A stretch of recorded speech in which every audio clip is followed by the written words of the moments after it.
And welcome to our next session, which focuses on one of our core topics at this year's ITB Berlin Convention on the safety and security issue. Now we will go much deeper in our next panel discussion. Ladies and gentlemen, in an era of world disorder, the tourism industry is undergoing massive changes, uncertain economic perspectives, increasing nationalism, Brexit, terrorism, and regional conflicts are unnerving travelers worldwide, as well as diminishing wanderlust and purchasing power. Major events create fear and are being increasingly avoided. On the other hand, travel destinations perceived as safe are experiencing remarkable growth, with regions are particularly vulnerable to crises. Are the crises and observed market shifts only of a temporary nature? Or are travel market structures undergoing sustainable changes? How do companies have to change in order to remain competitive? After decades of what was considered safe growth, the travel industry is now facing existential questions. Are the foundations of the tourism industry endangered?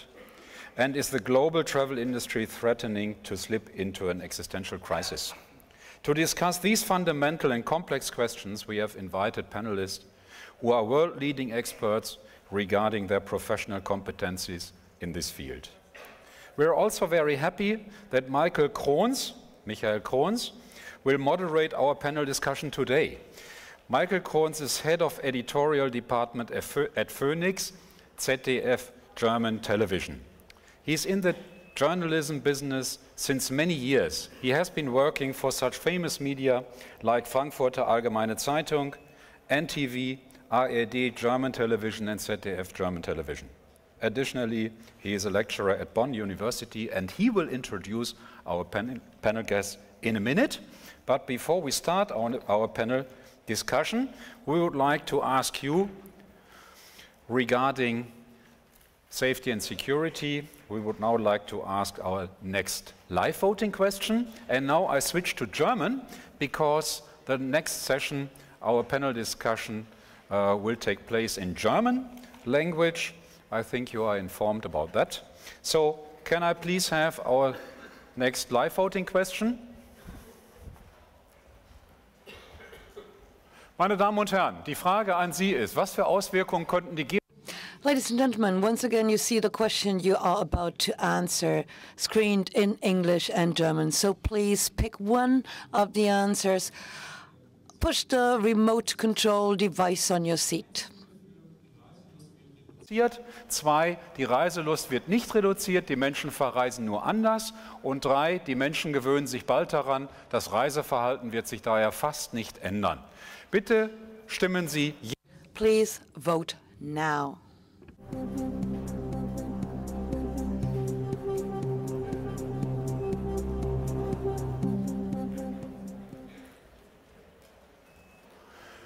Mit massiver Mehrheit über The vast majority, more 2/3 than you, say the desire to travel is not reduced. People just travel differently. Now we are looking forward to hearing more about how people intend to travel in the future. So, ladies and gentlemen, please welcome Mr. Krohns.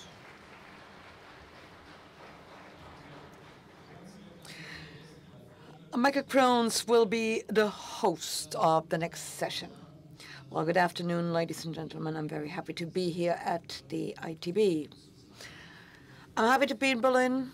I've just arrived from Geneva, and when flying over Berlin, I thought what we all have thought once in a while after September 2011. Now the question is there more that has happened after 9/11? That's certainly one of the questions we will ponder in a minute. Now, of course, I'm traveling a lot for business reasons, and of course, I love to spend my holidays abroad, and actually I haven't changed my traveling behavior much, and I think it's exciting to see the answers you gave a minute ago to the question, because the question is, to what extent and how do I travel differently today? That's an interesting aspect for all those who are involved in the tourism industry, and they need to react in view of changing behaviors. And this is what we will talk about now. Everybody who is traveling experiences moments like the one I experienced in the morning when flying over Berlin. It's just a tiny little moment, and you think, what if? Now, the question is, have we changed things? Has our awareness changed, or has reality changed? I'm very happy to welcome Mr. Traubot.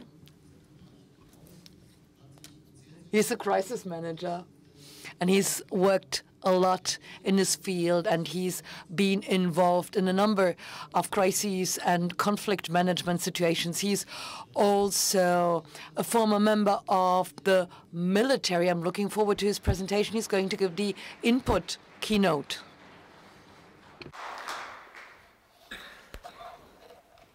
Meine Damen und Herren, full house. Ladies and gentlemen, so many people here. I'm very happy to see you all. Actually, I cannot see you at all because of the lights. But I'm happy to be here, and I'm also happy about the answer you gave to the question. And I'm happy because there is no reason to be sad all the time. Now, this is the $1 million question. Is the global travel industry threatened to fall into an existential crisis? Is there a real risk? Is there a real existential crisis? Now, these are the two aspects we need to underline. Let me mention two threats or risks which are no new thing in the world: global terrorism and political instability. And both share important aspects because they cause fear. They are the biggest reasons why people, why societies feel fear, and thus they are the major risk to tourism. The question is the fear from terrorism justified? Look at the figures. There is a surprising fact we need to consider. The number of terrorist attacks marked red, and the number of terrorist victims, people who died because of terrorist attacks, show that in the times of the ETA and IRA was much higher than it is now.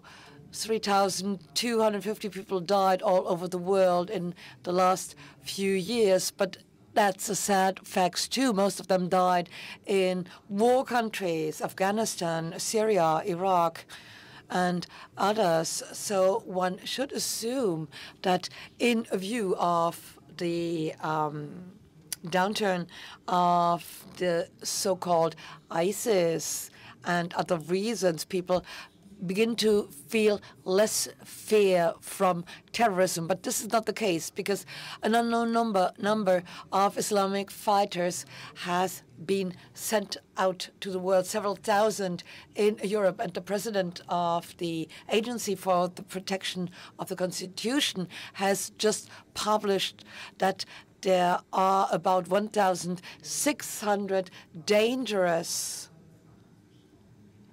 Islamists in Europe. And then there is, secondly, a high risk of self-appointed Islamic terrorists, which is a risk very difficult to assess. And then we need to consider the new generation of terrorists, the generation of the failed who only use small arms or explosives. Now, they carry out attacks which can be easily planned, which don't cost much if you compare them to the 9/11 attacks, and yet they mean a major physical risk for individuals and nations. In spite of these facts, the public is getting more and more afraid, more fear, in spite of sinking figures, because terrorists select attractive soft targets, especially tourists. We could mention Paris, Brussels, Nice, Berlin, or the beaches of Tunisia. And the primary goal of terrorism is to create fear. That's the idea. We are supposed to be afraid, and international media reporting and political reactions are reliable fear boosters, because there is a lot of media attention after each and every attack. And this is a dangerous alliance, the combination of terrorism and the media, because it has a major impact on our feeling of security, because the media report for days. They cover the events for days, and they trigger fear and shock, which is again used by politics, which again has an immediate impact on the decisions people make with respect to their holidays. I mean, we need to bear in mind that people are getting used to the danger of terrorism, and everybody knows that there are no safe countries anymore. And people also understand that the probability of falling sick in your holidays or being robbed is much higher than being attacked by a terrorist. But yet one attack means 5 steps back for the tourism industry in Turkey, in Egypt, and in Tunisia. Nothing must happen anymore this year. This is an Excerpt map which shows the losers and the winners, and it shows what effects are triggered by terrorism. You see a reshifting from the north to the south. Travelers decide which destination they want to visit on the basis of what they feel. And if they feel fear, they cannot be attracted by no incentive whatsoever. So look at the offers made by red countries on the map. People are not willing to be attracted anymore. And if something happens there, they change the perspective and they don't go south. In this case, they go north. However, most of the tourism regions in those countries, e.g. in Turkey, are not offering a greater risk than Timmendorfer Strand, for example, on the Baltic coast. And if something happens in Mallorca or Venice or Ireland, things change too. We could see figures drop in Paris, 1.5 million tourists less visiting Paris or France. France and Paris and the immediate neighborhood of the city. The half-life time of media news is, however, to be considered as well. That's an important aspect to be borne in mind by the tourism managers here. There is another aspect which triggers fear. In view of the new U.S. policy, we get more global insecurity. Will the United States be a reliable partner for good? What about President Trump and his administration? Do they speak the same language? What about the integration of the United States? It's quite probable that the isolationist attitude of the United States will have an impact on what people think about the United States in terms of a holiday destination. And if people will be required to offer much more documents in order to get into the country, tourism figures will drop. Uncertainty. Well, China and Russia seem to be the calm pole, so to speak, in this particular constellation. And then we do see a number of nations in Europe which are adopting an increasingly isolation policy. The Brexit is one example. And if other countries like Holland or France will drift to the right, we will see a major impact on tourism too. The same goes for Turkey.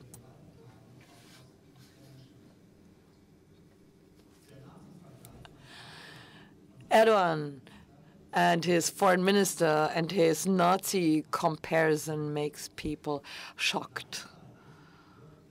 And people in Germany don't understand this attitude. At the same time, this wonderful country is trying to attract tourists here at the ITB. Now, where are you headed at, Turkey? The overall situation of a country plays a major role when people decide where to go. Many people will probably say they don't want to visit a country with a dictator at its helm. Now, irrespective of the security situation, you need to bear the subjective approach in mind. Now, what about Europe? What about the European development?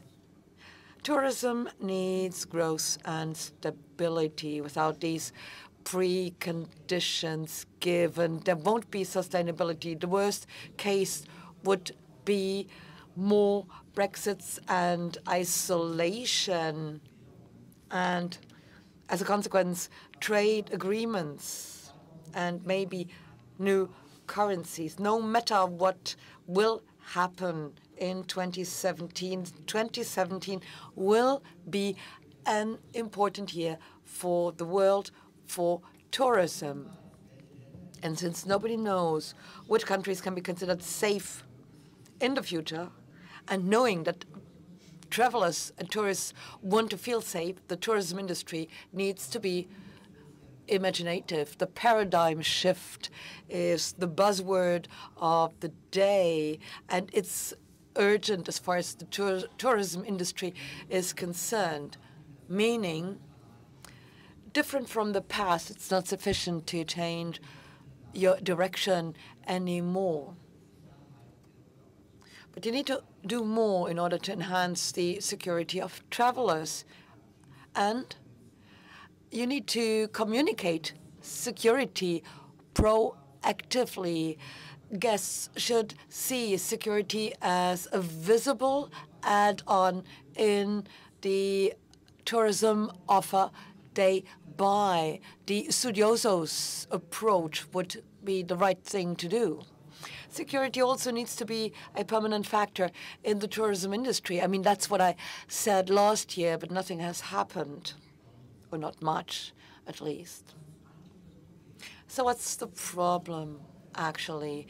Is it people who think that travelers don't want security? I mean, you wouldn't want to have elite soldiers or other protective gear around tourists, as the Spiegel cover shows. But then you should not underestimate your traveler today, because people are willing to accept adequate protection and security.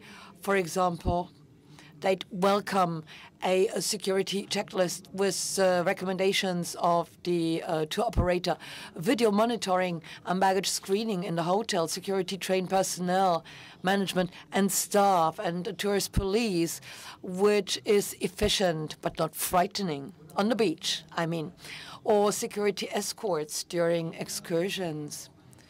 Each guest should get access to an app offered by the travel agent with information, local information and security information, like disaster apps or weather apps you get already today. And then you should also have internal safety and security apps and trainings for your hotel staff, so that people know what to do in the case of an attack, a hijacking, or whatever. And this information should also be made available to guests in different languages selected hotels should have a security certification, i.e. a test run by the tour operators, which also has to include the staff. So we should not underestimate the responsible traveler today. Travelers and tourists are interested in knowing what their rights and possibilities are.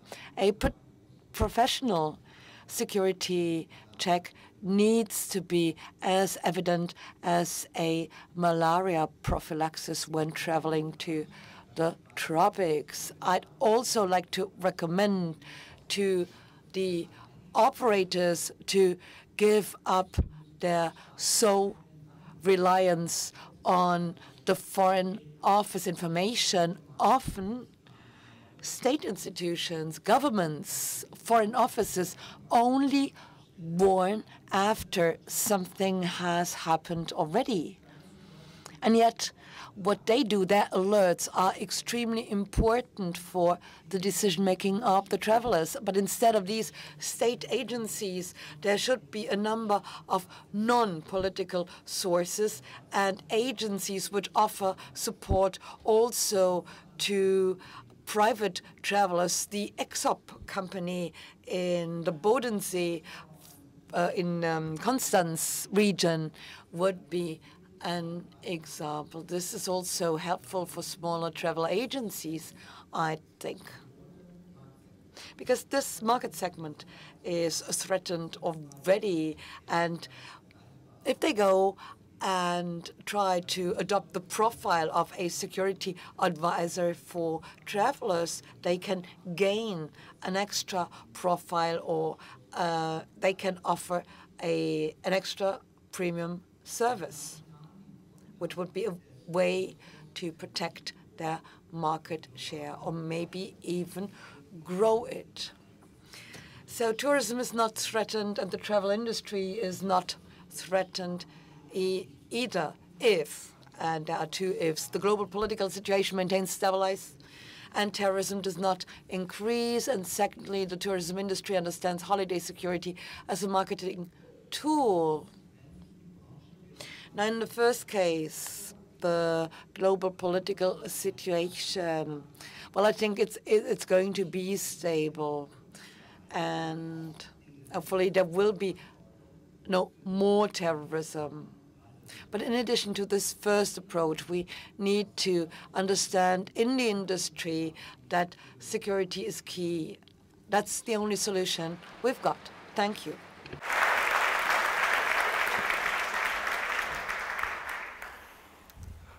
Ja, vielen Dank, Herr Traubot. Würde Sie direkt bitten, neben mir Platz zu nehmen. Mr. Traubot, please join me on stage. Now, this is about the awareness and what people think on the one hand and realities. And I'm happy to welcome Professor Dr.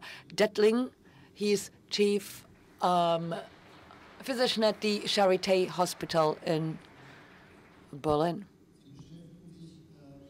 And he's a specialist for the phenomenon of fear and fright.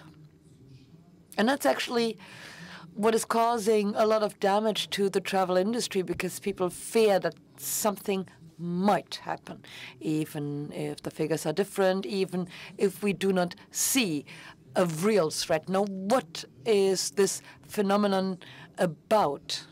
I want to travel, but then I bear in mind something happened in the region. Maybe I don't go to this region. It's simple.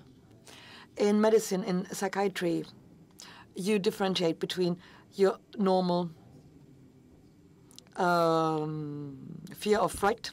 You run if you are in danger, but that's a normal situation, and it's temporary. It doesn't stay with you. It goes away as soon as the situation changes. And different from this, a situation in which you develop phobic situations and stop doing certain things, and here it becomes a medical condition, and here we psychiatrists and others intervene. Now, this is a pathology, so there is your normal fear. That's what everybody can understand. Everybody feels fear in given situations, and we start to act carefully, and then we adopt slowly but gradually our normal behavior through rationalization, reasoning, reflection, through the possibility to talk to others, also because of the figures we might access, the numbers we see, which do not correspond to the situation and which prove that what we do is exaggerated. But then,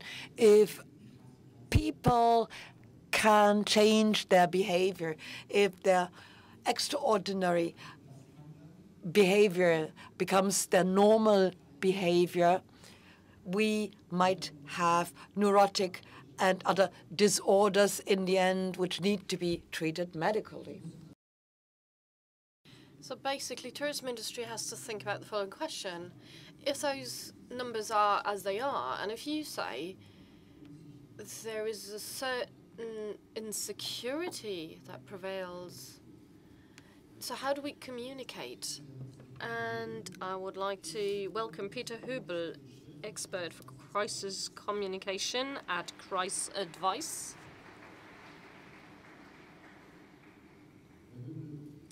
Mr. Hübel, we're talking about a phenomenon, or we're revolving around a phenomenon. We heard about two perspectives, namely,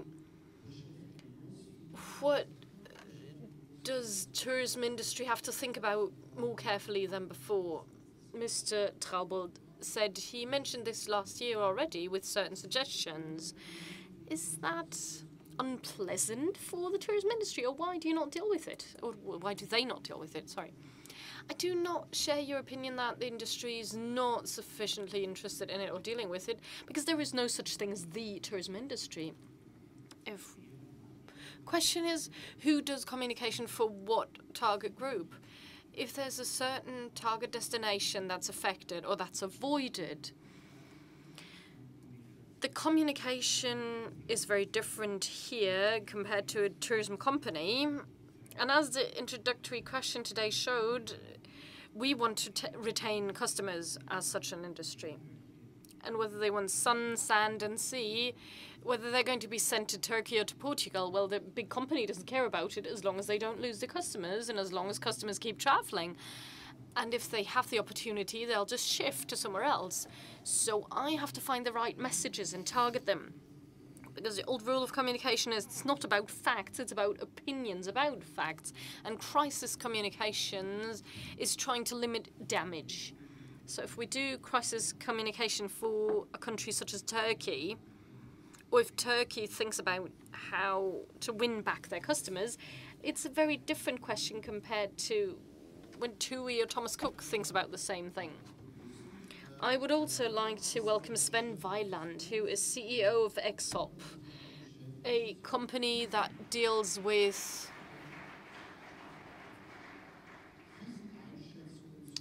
assessing crises or evaluating crises. And we just heard that the Foreign Office will evaluate a crisis situation, but maybe not in a sufficiently detailed manner. And maybe sometimes it will come too late as well. So what's your idea? When we talk about this crisis communication or communication of warning, how can we further professionalize this at private level? We look after customers, especially when it comes to business travel. So companies want to enable business travel, and they need finer tools than the Foreign Office provides. The information that the Foreign Office provides is mainly diplomatic in nature, political in nature, but they're not tools that a company can use. And a country is not ever dangerous per se. There are regional differences. So there's a granular differentiation, a detailed perspective on a country is very important. Can you elaborate on that a bit more? So what do? You prepared something for us. Maybe we can see the first slide here, just so we can take a look. Maybe we can all look at this map together. That is a risk assessment or categorization. Can you elaborate on that a bit? Yes. What we see here is an up-to-date country information system, which is real-time, and it is the attempt to mirror or measure a very complex world. We have 4 different categories here. You see per country you can only have one color, but in reality that's very different, as I mentioned before. But in the end, it is the possibility to mirror and thus deal with risks. And we have the 4 colors here. Green is low, red is extreme or extremely high, but in between there are sub-risks, civil unrest, crime, upheavals, epidemics, etc. What I see here that amazes me is the extent of green and yellowish color here. So that means a majority of countries are not at a high risk.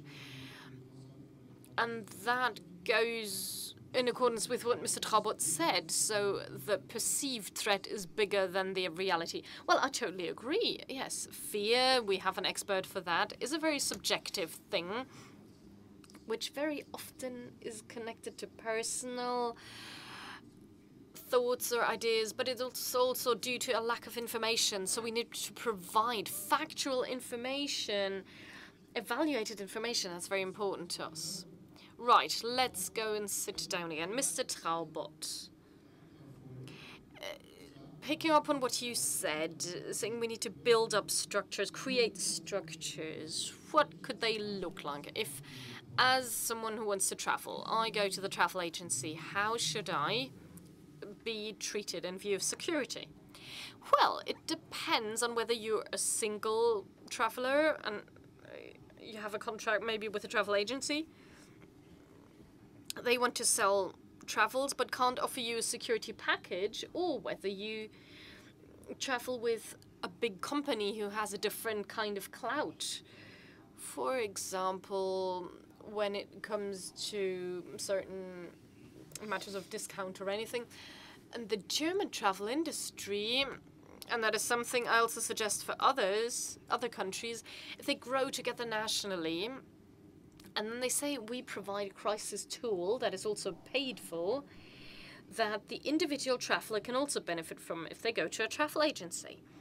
I just mentioned the German Travel Association, who has already done a lot in this field, but they have a very low threshold, which is, reached with an evacuation, for example.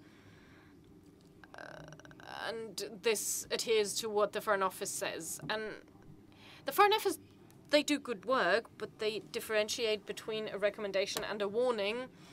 And only once you have a travel warning issued will the red light start to flash and insurances will come into force, etc. But there are different problems compared to a travel warning, and I think it's fabulous to have an analytical tool or a team where a lot of people can profit and which can increase the feeling of security based on data.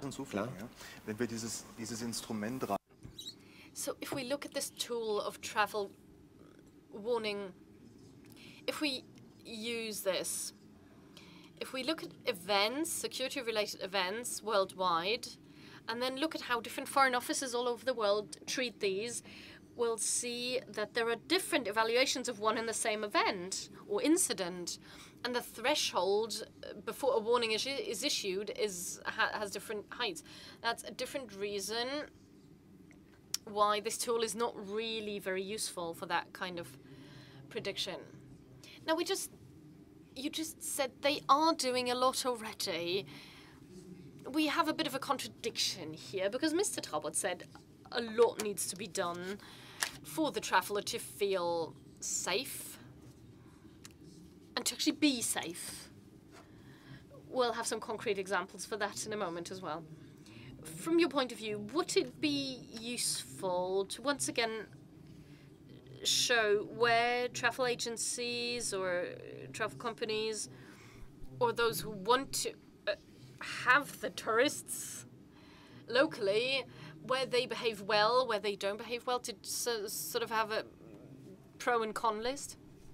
Well, Mr. Traubert, for example, mentioned the company Studiosus as an example for those who speak very openly about problems or crises or risks, but you also have to look at the customer target group. They're usually well-educated people, traveling a lot, traveling to destinations that are fairly extreme, and it's a very different target group compared to mass tourism, where, for example, families are trying to minimize risks.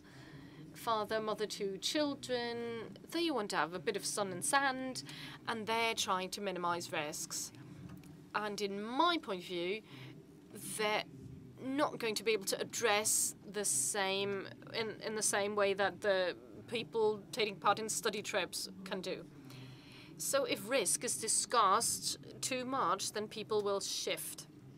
You can tell by the exorbitant rise in national tourism. I think it's 55% increase, isn't it, of people who say, well, then we're not going abroad, we're just going to go to the Baltic Sea instead. So we're going to have to look at the communication being more target group oriented. And there are people within the travel companies who actually know about these things, but we have to differentiate between marketing measures on the one hand and crisis communication on the other. Crisis communication usually being in retrospect.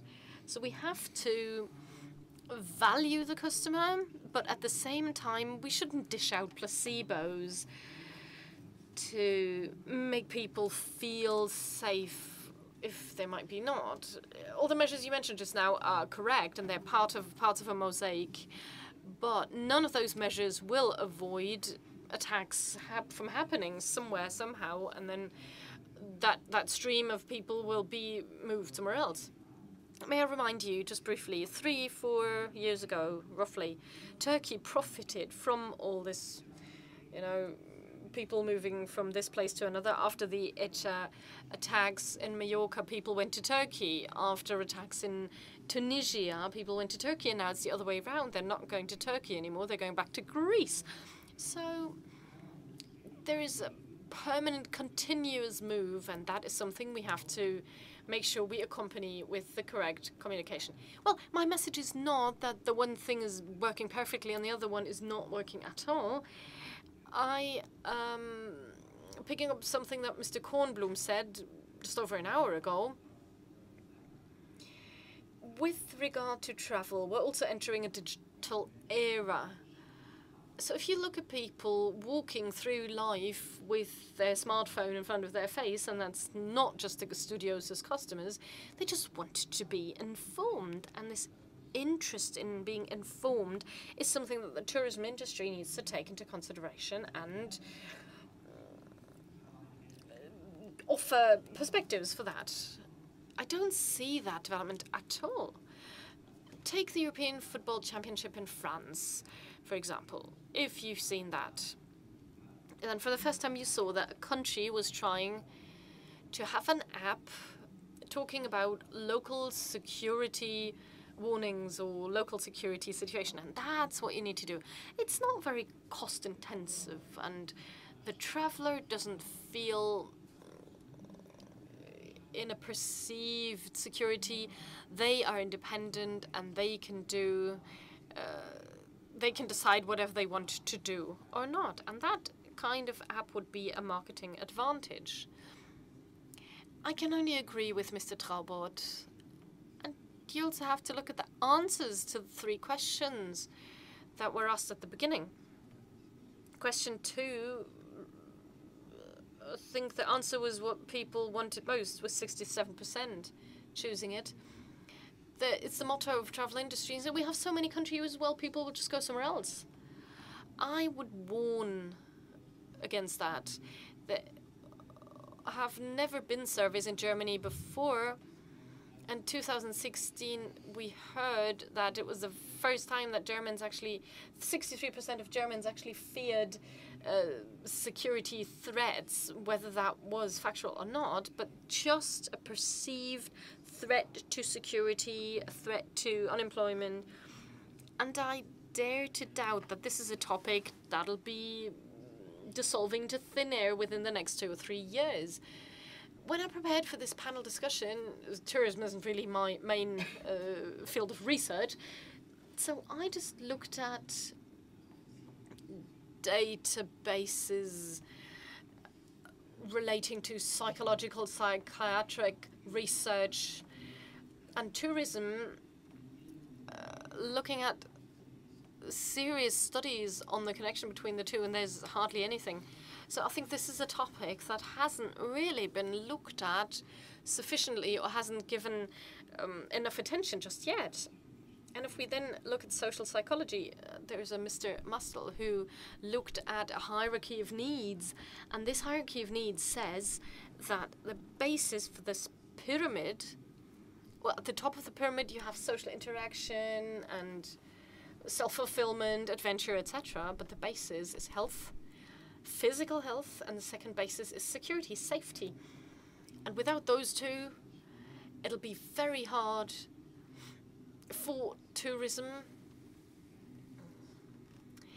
to satisfy whatever the customers want. One of them wants to study, one of them wants to have self-fulfillment. But if you want to guarantee this without compromising security, that's not going to work.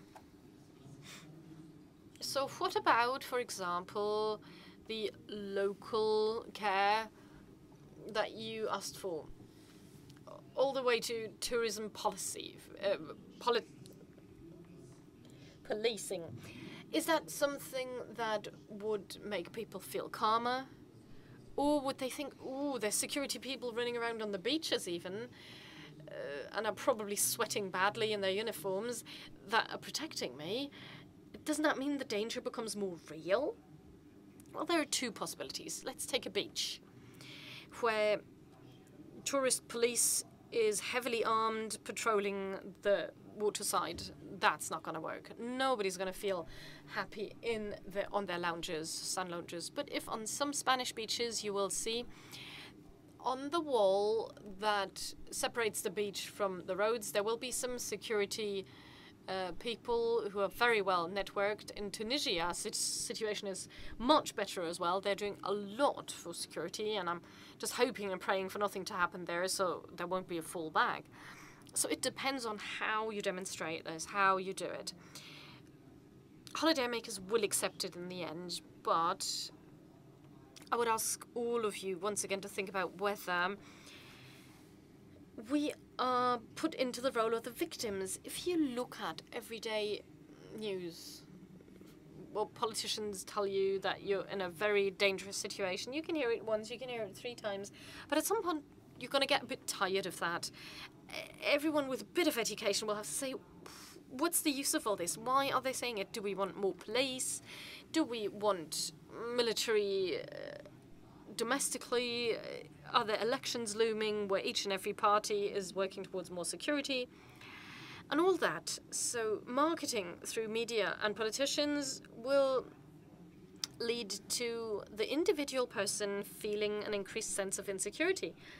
And that creates a situation that is no longer mirroring reality.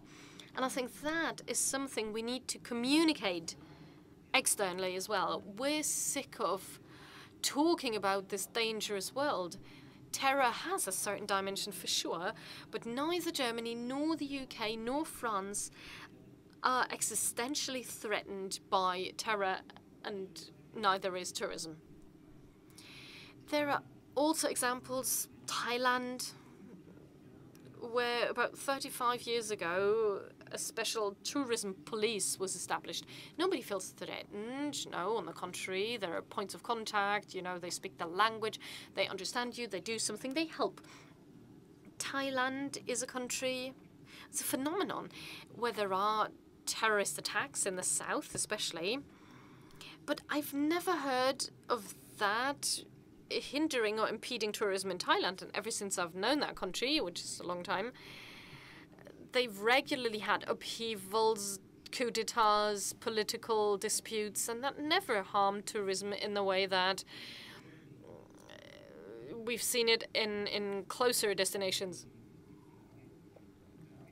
So that leads me to a very theoretical aspect. Sloterdijk once said, we could do away with terror within a very short period of time if we stop talking about it.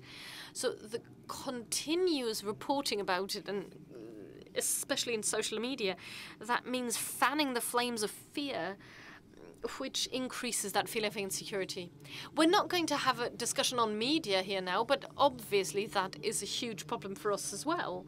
We can't say we're not going to report on it in order to make people feel safer. That would mean they would feel even more insecure. Now, Mr. Weiland, you look at what's happening in countries, what the risk is, the risk potential is, and then I've just looked at the map you provided, such as France, Paris. Paris is still suffering massively from the very strong decrease or decline in number of visitors. To what extent can you sit together with travel companies, give them hints, like Mr. Traubert suggested earlier? So can the tour operators, I don't know, how much can they take in? Oh, that's a very complex question, of course, because there are various tour operators, travel agencies, there are huge companies, there are smaller ones, small travel agencies who don't have that potential. And just now you mentioned suitable and maybe target group oriented and effective. And if we talk about Paris or France, well, I mean, Belgium is still suffering from a decline in visitor numbers, which, you know, is due to a very subjective fear. The risk is not higher than in Germany, I don't think. There's a number of possibilities that we could suggest or offer, and it would be important to have information proactively and preemptively, not just to react in a case of crisis, which is what a lot of tour operators do these days. For example, you say we evacuated travelers after this and that incident, and this was how much goodwill we showed. Not necessarily. Don't underestimate your travelers. I mean, there is no the traveler as such. There is a big distinction between them. But I don't think it would do any harm, and the results from the industry show that as well, to inform travelers in a target group-oriented way, give them information about certain countries, about the risks that are, possible risks in that country, and then give them rules for behavior.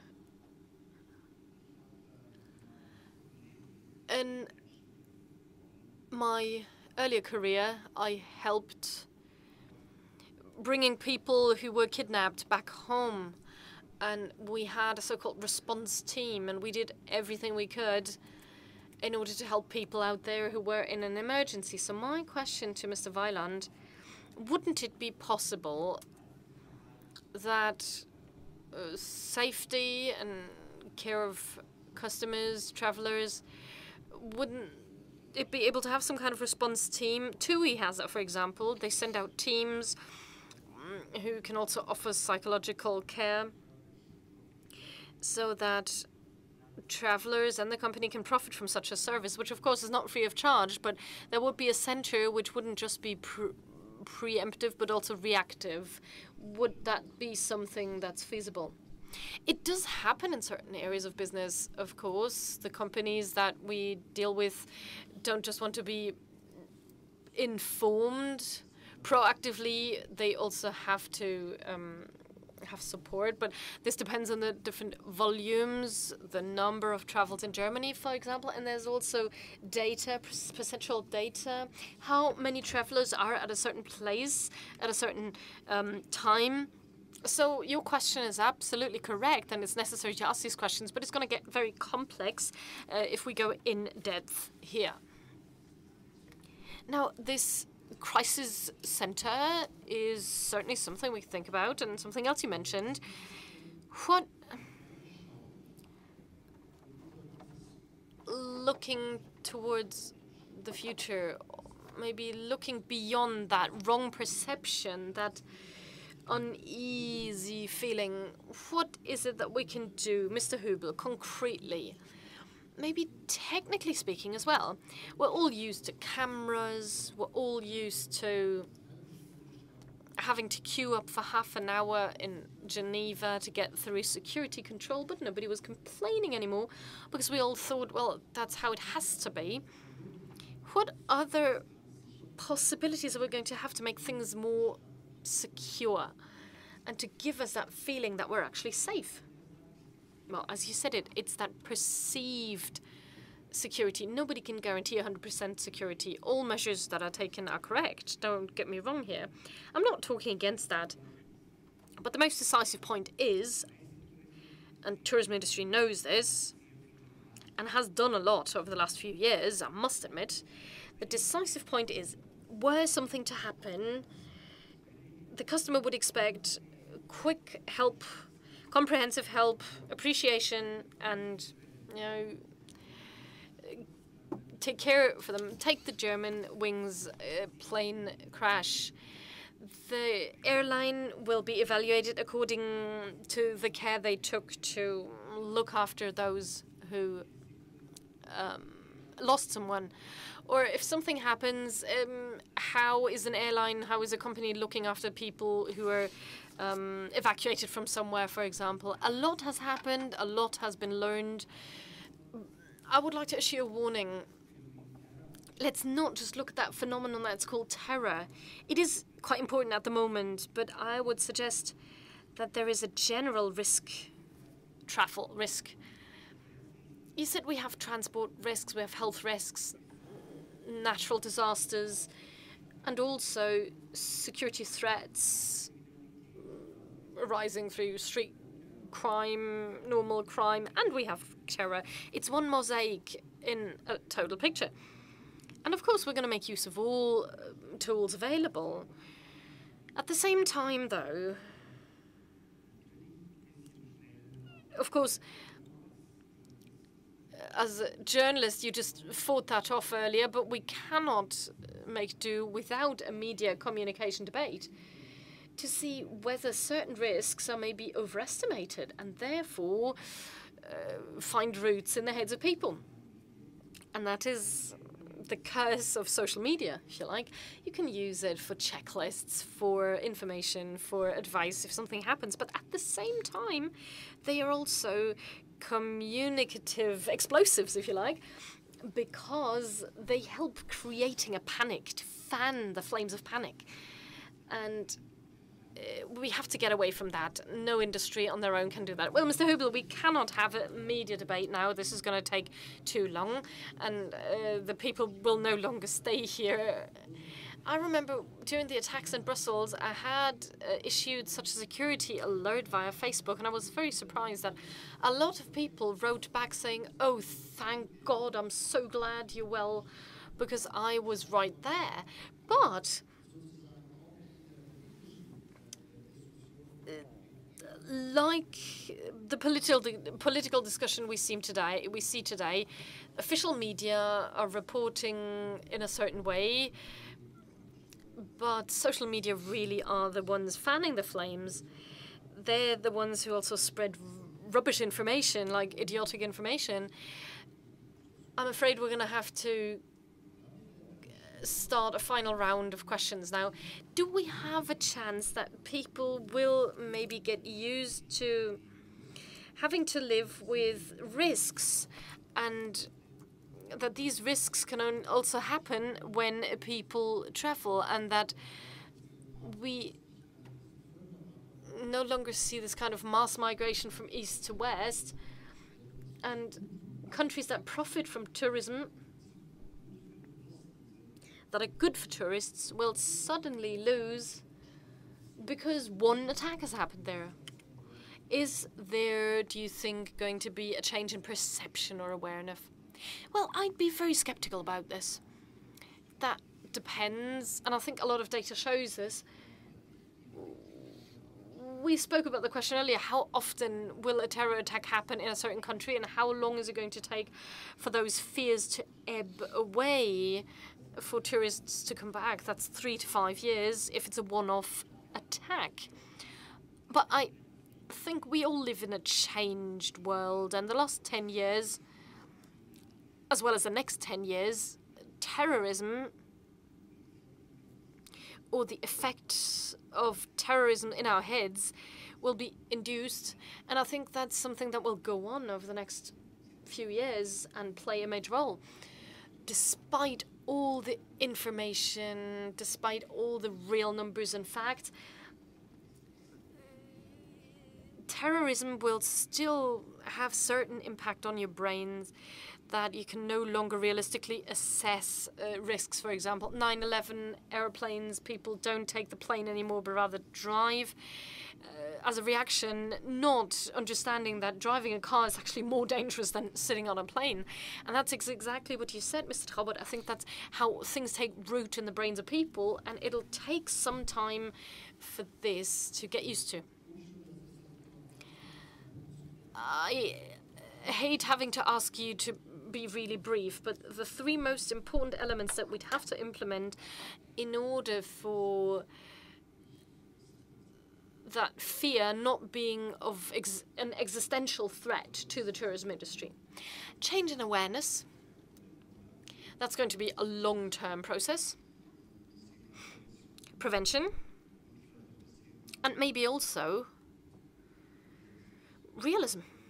So don't exaggerate things. Find realistic assessment of risks. Mr. Hübel, looking at communication, what would have to happen, what should happen in order to remove this existential threat? I don't see an existential threat, as figures show. People keep traveling. Maybe people travel somewhere else. They maybe travel in a different way, but I would stick with that phrase, realism, realistic.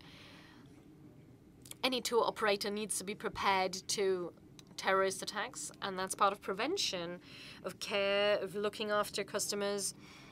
And that's part of this damage limitation, which will also make sure that the so-called recovery time will be a lot shorter, significantly shorter compared to countries where this care is not happening. I think that's the most important thing. And everyone in this industry, whether they're a hotel chain, an airline, a target destination, or a tour operator, they all have to realistically prepare for attacks, for incidents. That's, I think, the main thing, and a lot is happening, but there's still room for improvement.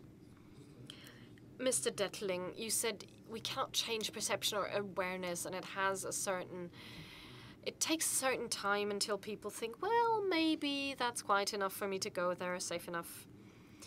What can those working in the tourism industry do in order to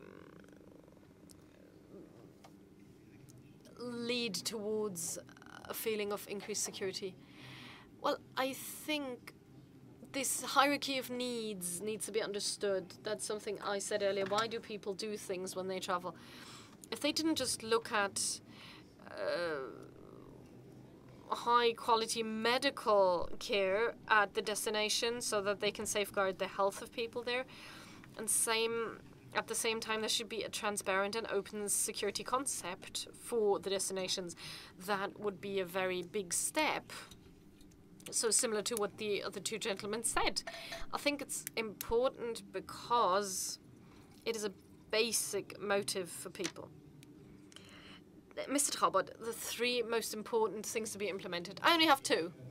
Well, I hope, what I would wish for the security industry, the tourism industry, is that security and safety are taken up proactively into the concept, into the planning. And I wish for more courage within the industry.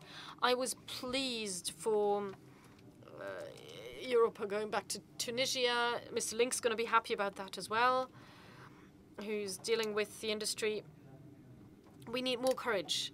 We don't have to go back immediately, but we need more courage. We need to send out signals that countries deserve for tourism to come back as soon as possible.